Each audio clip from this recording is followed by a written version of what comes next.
Benefits of taking a bath. Cold muna. Ako naman sa hot. Ang benefit po ng paliligo ng cold water, number Malamig. one, Number one. stimulates immune system. So, ito po ay nakakagising. Ang malamig, ang paliligo na malamig ay nakakagising ng ating resistensya.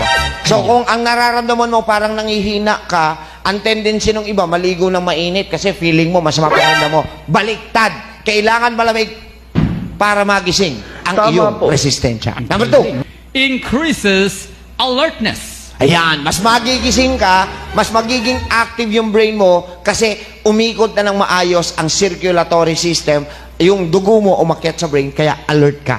Pangatlo, Prevent cold. ang paliligo ng malamig ay nakaka-prevent para wag ka nang sipunin. So baliktad, di ba? Yung iba pag sinisipon, sabi nyo mainit, baliktad. Baliktad. Malamig para huminto ang sipon. Number 4 is